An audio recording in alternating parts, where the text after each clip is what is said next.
day and welcome to the Q2 FY23 earnings conference call of Electrosteel Castings Limited hosted by Valorem Advisors. As a reminder, all participant lines will be in the listen-only mode and there will be an opportunity for you to ask questions after the presentation concludes. Should you need assistance during the conference call, please signal an operator by pressing star then 0 on your touchtone telephone. I now hand the conference over to Purvangi Jain from Valorem Advisors. Thank you and over to you, ma'am. Thank you. Good evening, everyone, and a warm welcome to you all. My name is Purvangi Jain, AVP from Valorem Advisors.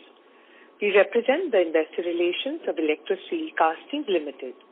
On behalf of the company, I would like to thank you all for participating in the company's earnings conference call for the second quarter of the financial year 2023. Before we begin, let me mention a short cautionary statement.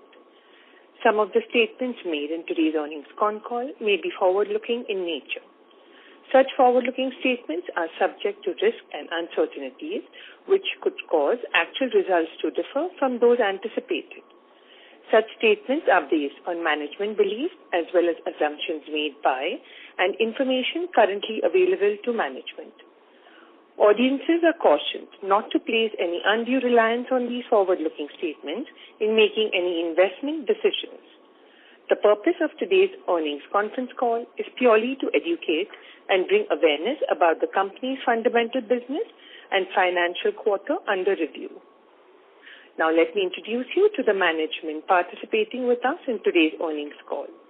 We have here with us Mr. Sivalai Senthilnathan, Vice President, Finance and Corporate Affairs, Mr. B.M. Sridharan, Senior General Manager of Finance, Mr. Nilesh Daga, General Manager of Accounts and Finance, and Mr. Gaurav Samani, Joint General Manager of Finance. Without any further delay, I will hand over to Mr. Sivalai Senthilnathan for his opening remarks. Thank you and over to you, sir. Thank you, Purvangi Jain. Good evening, everybody. It is a pleasure to welcome you to this earnings conference call of the second quarter of financial year 2023. Let me first take you through the financial performance for the second quarter and then half year of our company on a standalone basis. The total income for the quarter stood at rupees 1,725 crores, an increase of about 59% year-on-year. EBITDA reported was rupees 177 crores, an increment of about 32% year-on-year, with the EBITDA margin at 10.24%. Net profit after tax reported was rupees 64 crores, an increase of approximately 18% year-on-year basis, while the PAT margin stood at about 4%. The revenue in H1 FY23 stood at rupees 3,476 crores, an increase of 65% year-on-year. EBITDA reported was rupees 402 crores, an increment of about 41% year-on-year basis, while EBITDA margin stood at 11.57%. Net profit after tax for H1 FY23 stood at rupees 168 crores, which grew about 56% year-on-year basis. PAT margin stood at 4.84%. On the operational front, the company has achieved nearly 100% of its capacity utilization in ductile line pipe. In the second quarter, ductile line pipe sales volume have increased by 34% to 1,66,875 tons year-on-year, while it grew 28% to 3,24,793 tons year-on-year in the first half of 2023. The company's board of directors has approved raising about 115 crores through a preferential issue of warrants or any other instruments. With this, we can now open the floor for the question and answer session. Thank you very much, sir. Ladies and gentlemen, we will now begin the question and answer session.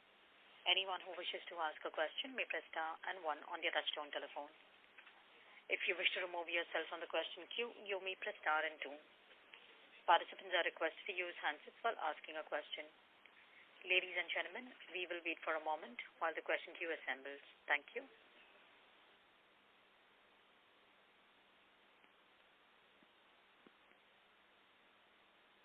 first question is from the line of Kamlesh Vakmar from Lotus Asset Managers. Please go ahead. Yeah. Am I audible? Yes, you are. Yeah. So one question on the part of your increase in intercorporate deposits.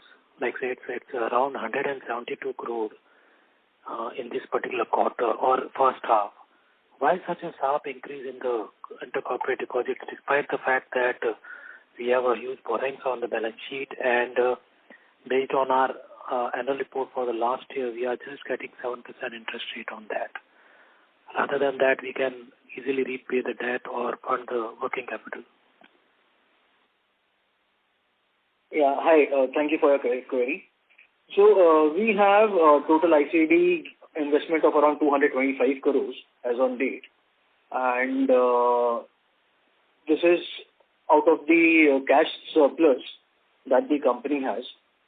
On the debt front, the borrowing are on two parts. One is long-term and short-term. So all the short-term borrowings is more towards working capital. And if you see from FY22, that is March 22, and as on September 22, you will notice that the overall borrowing has not increased in spite of working capital investment has gone up. So we have also used our internal accrual funds towards working capital and have not taken additional borrowing for that. Our interest rates have gone up to some extent from March because of the interest rate movements. And this investments that we have in ICDs are very temporary in nature. This is short-term parking that we did in the first half, and we can withdraw any moment. Yeah, I appreciate that, but that can anyway be, like say, No, but I would suggest that can be plotted back to the investors because they are hardly yielding any return, and you can expand on the expansion because the way the capacities in DI are coming, like say all the players are adding capacity, we can rather invest on those. We have, sorry to interrupt, but we have expansion already going on. Sir, as rightly pointed out by Mr. Gaurav Samani, these are short term, and as the rates are going up, we get good return in ICD, and these are all payable and demand. Tomorrow I require the money, I demand it, I get it. So there is nothing, these are temporarily parking.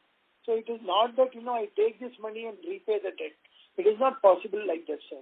That is the reason. And, we have to have a match of all that, ICDs, fixed deposits, mutual funds, everything. So that the overall return is good. That is the purpose. Just to add, we have around 400 crores of CapEx, which has already begun in our southern unit near Tirupati, that is Srikalahasti, where we are increasing the capacity of DI pipes and we are also increasing the capacity of ancillary backward requirements. So there we will have the capex requirement coming up, the funding requirement coming up in next couple of quarters. The expansion work has already begun. We have already placed the orders for equipments. So it will be primarily funded out of internal accruals and the cash generation. So once the fund requirement comes up there, we will start using these funds. So we would be more happy if that money is parked into the mutual funds. That's just a suggestion. Yeah, we have a mix of all the investments. We have some money parked in fixed deposits, some in mutual funds also, and some in ICD. So we have a basket of all the investments. Thanks a lot. Thank you. Thank you. The next question is from the line of Saket Kapoor from Kapoor and Company. Please go ahead. Namaskar, sir. Sir, firstly, if you could share the H1 production and sales number. Sure. H1, our H1 DI pipe production was around 344,000 tons. Okay. And sales was around 325,000 tons. Okay. And sir, what should we look forward for H2 in terms of, we were informed that we are running at 100%. Yeah, so the capacity utilization is at 100%, and in our industry, H2 is generally better than H1. We definitely expect our sales volume to go up in H2 compared to H1. This has been the past trend. We have delivered better in terms of volumes in H2. Okay. Sir, do you have the last year H2 volume number, sir? Last year, H2 volumes, just a second.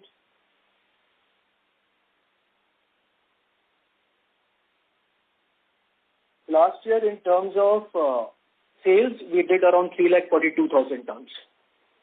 342. So we are looking forward for anywhere northward of 342 for H2. Yes, our target is that only. Okay. So when we look at the cash flow part, we find these two line items of fair valuation of derivative instrument through P&L of 29.34 crore and unrealized foreign exchange fluctuation and transaction of 29.32 crore. If you could explain to us what is the nature of the same, since they have impacted the profitability to, I think, so 1 rupee EPS have been gained out of these two transactions only. Yeah, so let me clarify that there is a formula error here. The one is a positive figure and one would be a negative figure. So impact would be nil. So the first figure is 29.34 crores. It is the forex MTM gain that we have, and second one is the realignment loss. So ultimately, if you do the mathematics, it will be zero. So the profit is not getting impacted of this numbers. Okay. Because in the cash flow part, we have mentioned both these items. Yeah, that is a formula. That is a formula error. So the correction that what I've told you is it would be neutral. And then we should revise it, sir, and then publish a separate speech. This is giving a wrong message. If that is the case. Done. I'll take this matter up with the team. Yeah. Yes, and this is wrong. This is also wrong restatement of account also. When investors will find it very difficult. अगर कोई गलती है, तो one should revisit it and revise statement का हमारे पास provision रहता है. Sure. We'll take this up. And looking into sir, the order booking part, sir, how is our order book currently? So we have a healthy order book in terms of months. We are sitting on an order book of around 6 months. In the past, in the sense, till previous quarter, our order book was around 4 months. Now we have gone up to 6 months. Okay. And sir, if you could give some more color on in terms of the EBITDA margins, which we may expect, or the trajectory likelihood for H2. As mentioned in my earlier calls also, see, EBITDA margins is a difficult parameter. As you would understand that when the raw material prices starts going up, the realization also starts moving up. And our contribution or EBITDA per ton is more or less what we try is to maintain the EBITDA per ton. So if you go for margins, you will find a dip when the prices are high. And when the prices are low, you will find that the EBITDA margins are on a upward direction. If you look from the EBITDA per ton purview, you will find that Q2 EBITDA per ton is in line with what we did in previous year. Compared to Q1, the EBITDA per ton was lower, but it was well within what we had estimated. Going forward, our target would be to maintain this EBITDA per ton, and we are very confident that we'll be able to maintain because raw material prices have started coming down. Coking coal prices, which was very volatile somewhere around May, June, has kind of stabilized in Q2, and it is around $300. Iron ore prices are also kind of stable only. And since we have a healthy order book, we feel that Q3, Q4 would be definitely better for us. Right. On the coal compensation front, sir, any update or a near-term date? Do you have anything to share on that? No, Sajid, there is not much update on it. What I mentioned in the earlier quarter, the status is same. Correct, sir. And sir, we look forward for the press release part, sir. Kindly look into our request for press release and investor presentation also. That will suffice a lot of our questions and queries going ahead. Kindly. Yes, this time we have uploaded the investor presentation, and press release as well. I'll take it up again. Okay, sir. And lastly, sir, as the earlier participant also mentioned, this ICD part, also we know that the management is credible, you are taking the due diligence, everything is in perfect shape, but ICD are not looked in the right eye by investing community. So give or take a percent or 1% gain, we are following. It's a red tick that happens whenever ICD comes into play. That's my understanding of how we look at companies going for this ICD part. So if the management thinks that they can avoid this ICD issue altogether, just for investors, just for the understanding for from investor point of view, please look into the same of avoiding these exposures in terms of ICD. We are actually, Satyajit, generalizing the concept. We have been placing ICDs in previous years also, in Kala years also. You have been seeing it. And these are two names we know. And it's not a very significant portion. We are, as I said, we are maintaining our investments in a basket. And these are temporary funds, short-term funds. Majorly, you'll find that these funds will get used towards our capex, which we are doing. And in the past also, we have used the funds in our capex. So this is just a temporary parking of funds, nothing more than that. Correct, sir. So lastly, what is the combined capacity currently, and how much it will go up going ahead? Combined capacity is 7 lakh tons. 7 lakh. And it will go up by 1 lakh. 1 to 1.5, because we are having some debottlenecking exercise going on in our eastern unit also. So once completed, we should be at around 8.5 approximately. Okay, and what is the capex involved in this 1.5 lakh ke liye? Would be around 500 crores approximately. 500 crores. And current cost of fund for us? Current cost of funds, it has gone up now. So because of the increase in the repo rates, our current cost would be around 8.5%. 8.5. And the breakup, sir, long-term and short-term borrowing? Long-term and short-term borrowing, long-term would be around 1,050 crores. And short-term would be around 1,700 crores. This is at gross level. The total debt this is a gross debt number, and the net debt number? Net debt would be around 2,350 crores. 2,350. Correct. And for March, what should we look for the target, March 23? March 23, I think it would be lower than this. 2350 ke niche. Okay. Yes. Right. So we'll look forward for this explanation of this formula part to be well addressed, so that investors have the right correct picture. And thank you for the answer. Thank you. Thank you. Thank you. Reminder to all the participants, to ask a question, you may please press star and 1 on your touchtone telephone.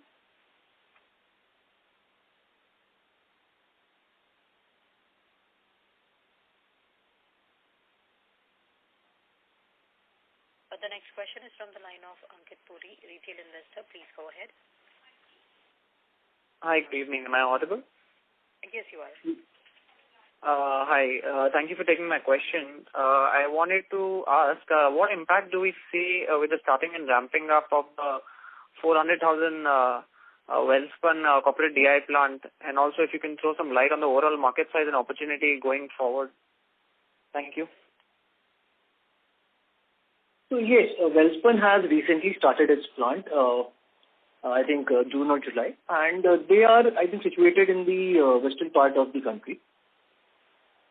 So we are catering more towards the eastern part, the northern part, the southern part, and the central part. And we are also present in export market. So for most of the players, the areas of service are segmented because DI pipes are, bulky in nature. So it is not feasible to transport from one end of the country to another part of the country. As far as demand is concerned, we have been witnessing robust demand because the industry that we are present into, fortunately, the demand has been growing because most of the households, they don't have a proper connection of tap water. And the schemes which have been launched by government, that is Jal Jeevan Mission, to connect each and every household by 2024 has been progressing well. A lot of demand has been generating. This is new demand which has been coming in. We are not seeing the replacement demand as of now. And going forward, this is expected to continue for 3-4 years more. Then you have the regular demand also. This is a specific scheme which has been launched by central government. Then you have statewide schemes as well. And in future, we'll also see demand coming in from the irrigation sector. So as far as demand is concerned, there is a good demand and there are a few recognized players. It's not a fragmented industry. So we don't foresee new competition as a threat.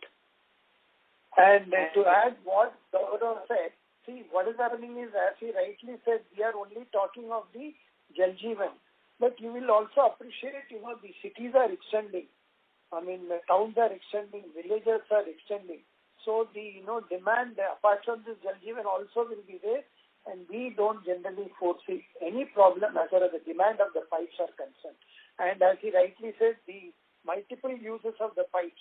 Earlier it was for sewage and water, and now it is also used in irrigation, and something else will also come up. So we don't foresee any problem in making of demand or whatever produced, we are selling it. That has been our experience. Thank you. Thanks for that. And what about the export markets as well? If you can throw some light on that as well, especially with regards to the war situation, how is it affecting our sales, and are we planning to ramp up our exports as discussed earlier? We have been present into exports since long, so almost 2 decades, and we are servicing almost all the countries across the globe, majorly towards Europe and Middle East. Now, this year we have significantly grown into US. We had entered into US around maybe 6-7 years back, but this year we are encashing the benefits. For us, the markets are doing good.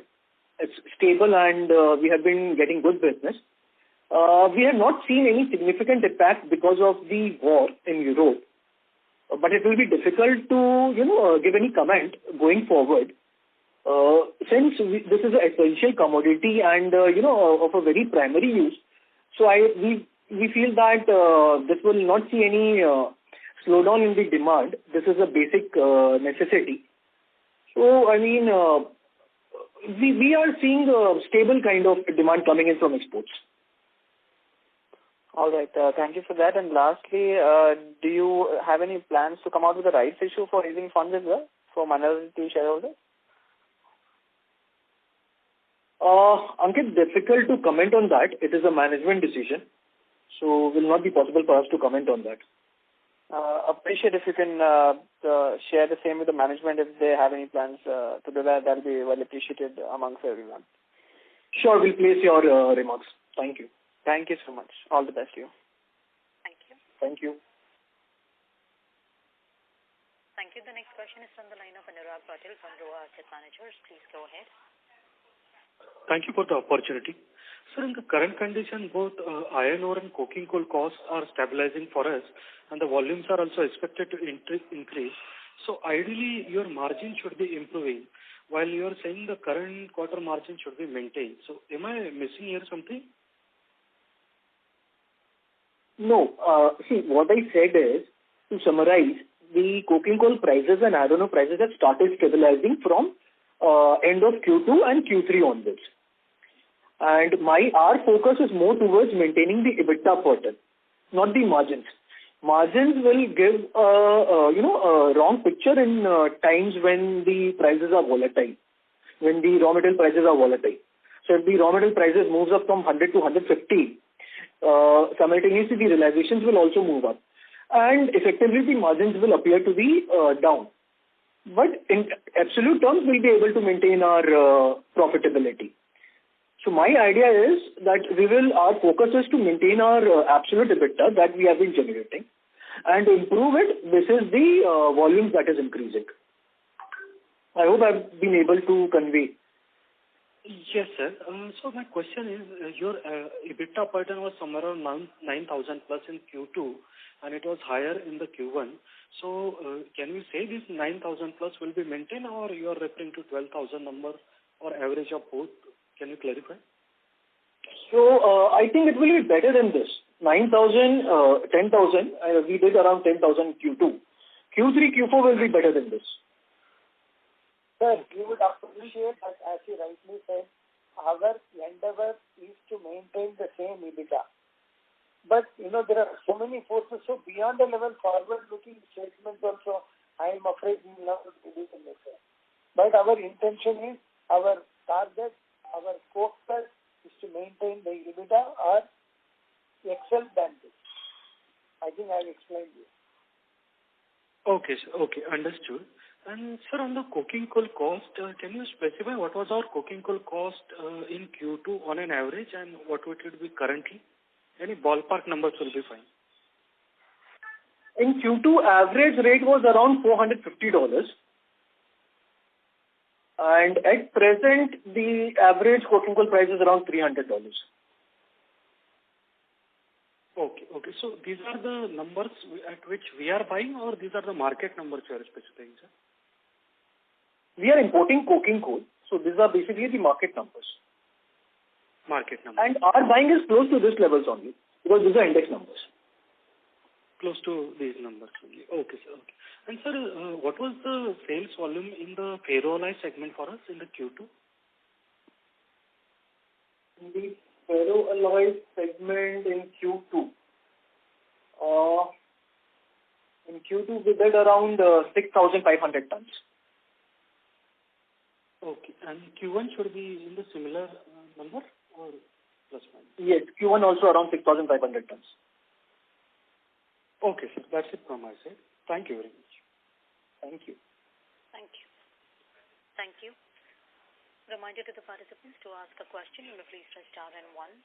The next question is from the line of Aman Santalia from MUGI Constructions Private Limited. Please go ahead. Yes, sir. Sir, my question is, what is the percentage of our sale comes from Europe? Percentage of sales from Europe would be around 7 to 8% of total sales. And what is the percentage of sale from export? Export would be around 25%. 25%. And so the margin is better in domestic market or is in the export market? It is better in the export market. In the export market? Yes. Okay, sir. And is there any impact on export in Europe because of the recession? Not as of now, sir. Till first half, we have not seen any significant impact. The business has been stable only. And in the second half, sir, whether we will see some negative sales growth in the European market? So very difficult to comment because all this is new for everyone. So we'll not be able to give you any clear picture on it. As far as our business is concerned and orders are concerned, we have stable orders. We are doing regular supplies. So as of now, the business has been stable. The person you are speaking with has put your call on hold. Please stay on the line. Yes, you can continue now. Thank you. Yeah. And sir, we are expanding our capacity by 1.5 lakh tons. So since the outlook looks very robust, so whether we can expect to expand more after this expansion? So we are also very optimistic, and that is why if you see previous 4-5 years, you will notice that we have done significant expansions, and we were around maybe 5 lakh tons around 5 years back, and today we are sitting at around 7 lakh tons, and we are looking at 8.5 lakh tons. Once this is completed, then definitely the management would look for further expansions once this expansion stabilizes. So when we can expect this expansion to get completed, sir? This is expected to be completed by next calendar year. Next calendar year. Okay, sir. Thanks a lot. Thank you. Thank you. The next question is from the line of Saket Kapoor from Kapoor and Company. Please go ahead. Sir, just a small point to understand. You mentioned about this cash flow part, the formula being incorrect, sir. Is that the right understanding, sir? Correct. So the figure which is 2932.68, which is a positive figure, it should have been a negative figure. Okay. If we do that back calculation there, so then the total figure of 9031.64 total should also be then incorrect, and then the operating profit before working capital should also be not be 359 crores. Is that understanding correct, sir? Because then the entire every line item will change. Not every line item. 2-3 line items would change. Your cash generated from operations would come down to minus 3864. It will come down to minus 3864.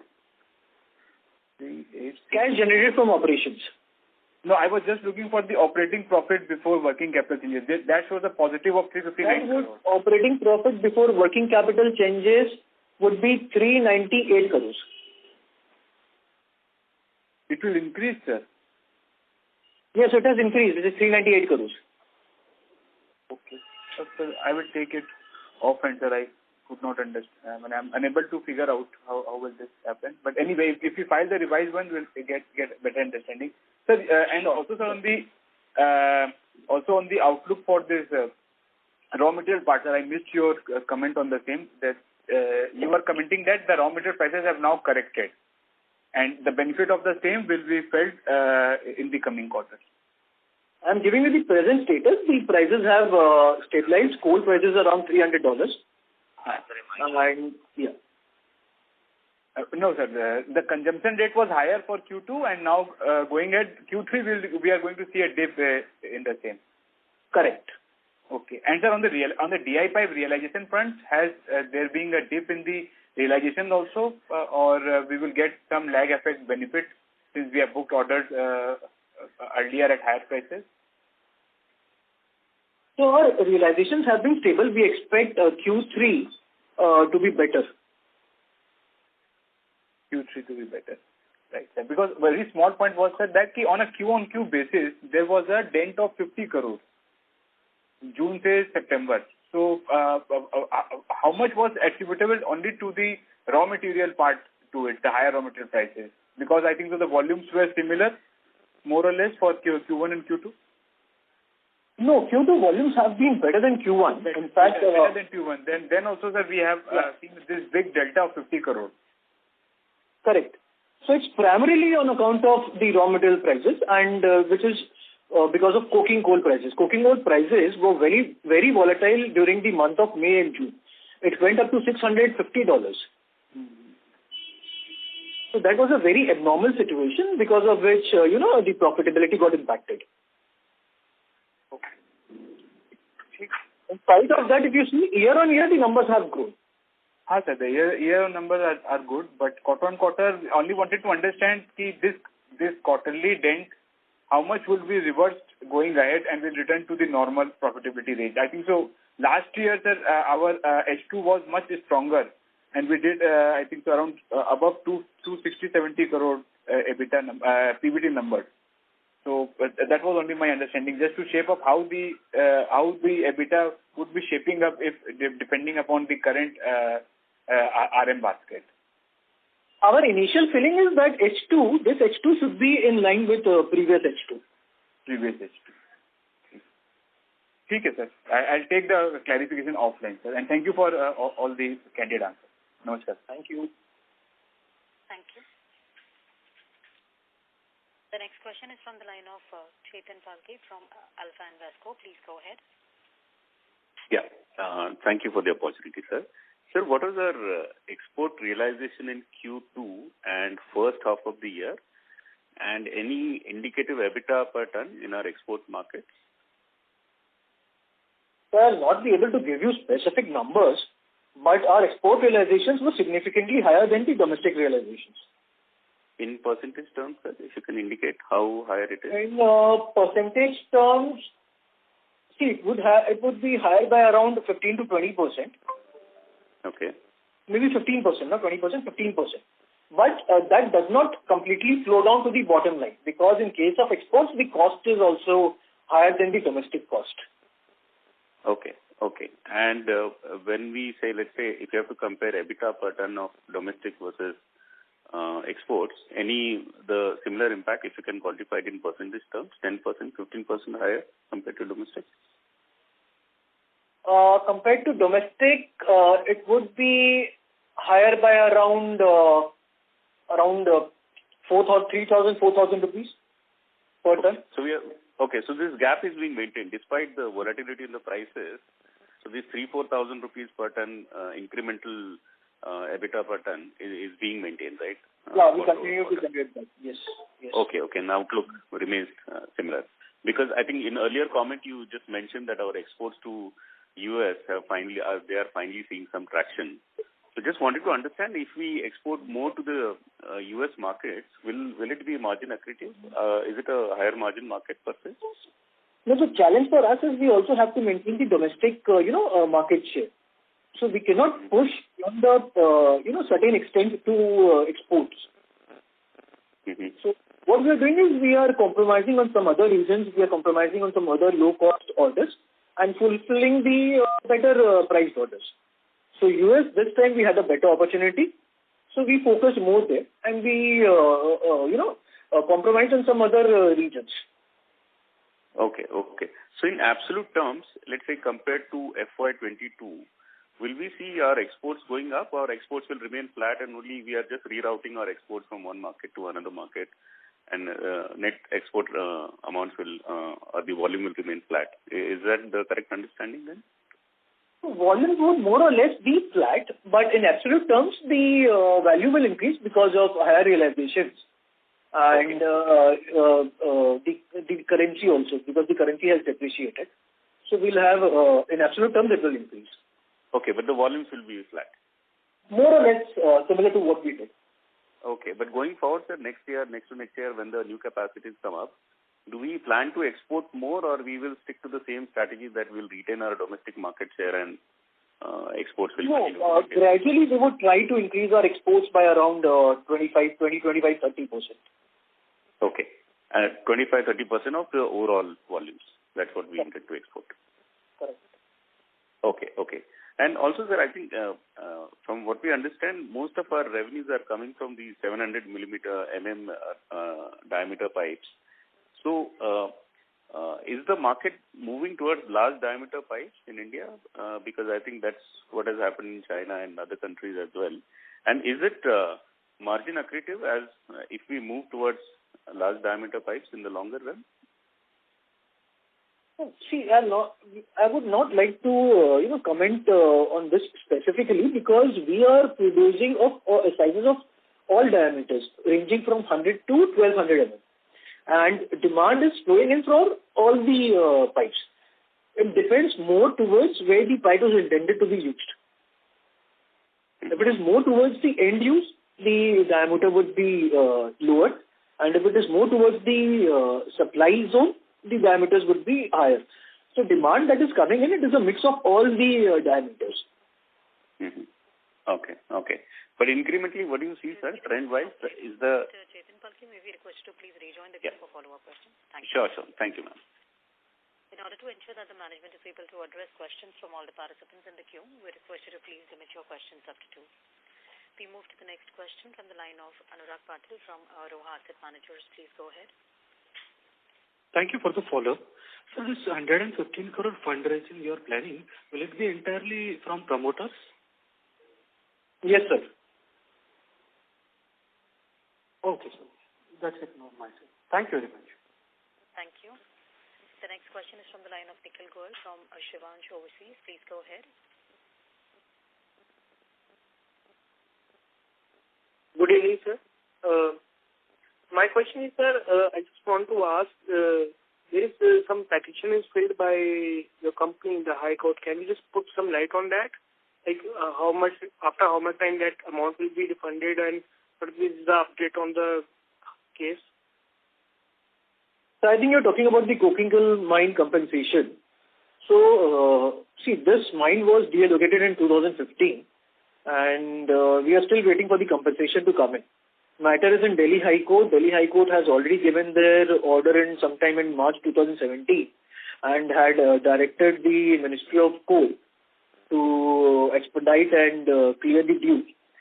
But we don't have a significant update on it. We have been pursuing with the ministry for releasing our compensation and have been submitting all the required information that they have been demanding from us. All we understand is that our claim is a genuine one and we should get paid what we have claimed. When it would come, we also don't have answer to that. And sir, what is the amount you have claimed? Our claim is around 1,500 crores. Okay. And secondly, sir, I just want to ask you, what is your trade receivable? Sorry? What are your trade receivables? Our trade receivables as on 30th September, it was around 1,250 crores. That has been increased from previous quarter. Yes, it has increased from previous quarter. Okay. It is because of higher sales. The sales have gone up. Higher? The sales have gone up. Okay. Thank you, sir. Thank you. Thank you. The next question is from the line of Aman Santalia from MUGI Constructions Private Limited. Please go ahead. What is the reason for sudden jump in the interest cost? Interest costs have increased up globally. If you see RBI, the central bank has increased the repo rate by around 2% this year. So in line with that, the banks have also increased the rates. And we have been trying to use the low-cost funds as far as possible. So for us, the interest rate has not gone up to that extent, but the interest rates are on the higher side. No, it has increased substantially compared to last year. Correct, sir. Because the interest cost has gone up, interest rate has gone up. So our loan fund is remains same, because of the higher rate of interest, our interest cost has gone up. Yes. Okay. Thank you, sir. Thank you. Thank you. The next question is from the line of Chetan Valke from Alpha Invesco. Please go ahead. Yeah. Thank you for the opportunity again. Sir, since raw material prices have come down, what will be the impact on our working capital? How much working capital will get released in the second half? Can we quantify the expected release of the working capital? We will see cooling off. The working capital should reduce, but it will happen only towards the end of Q4. Mm-hmm. Not immediately. Okay. But any expected quantum? Let's say assuming iron ore prices and coking coal prices, they remain at the current level. So we will definitely see a drop in the working capital, but how much I'll not be able to give you a clear figure on that, but definitely it will come down. Okay.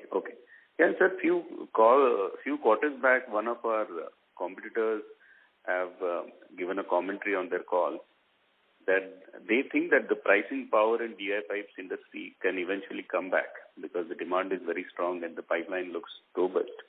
So do we see any signs of pricing coming back, or is it still highly intense or bidding-driven market and the realizations are under pressure? Or how, if you can just give us some color on the current scenario on the pricing front. So, sir, in our industry, see, there are many factors which are driving the margins. So, from the demand side, the demand has been robust over the last many years. And going forward also, we see a very robust demand because DI pipes is the best suited pipe for transportation of drinking water. Then the profitability also depends on the raw material prices. So, raw material prices generally, they were volatile for a couple of months. Now they are stabilizing. In terms of our operations, in terms of our production capabilities, we have been operating at nearly 100%. And we have been doing expansions from time to time. Along with that, we have also done backward integrations from time to time to improve our margins. So all in all, I don't know about the pricing power, and I would not like to comment on that. But we foresee a very good future for our business and for our company. Our balance sheet has also strengthened, and we are seeing good demand. Okay. Basically, I just wanted to understand if there is some sense on, let's say, the pricing discipline which is coming back in the industry, or the competitiveness continues to remain high that way.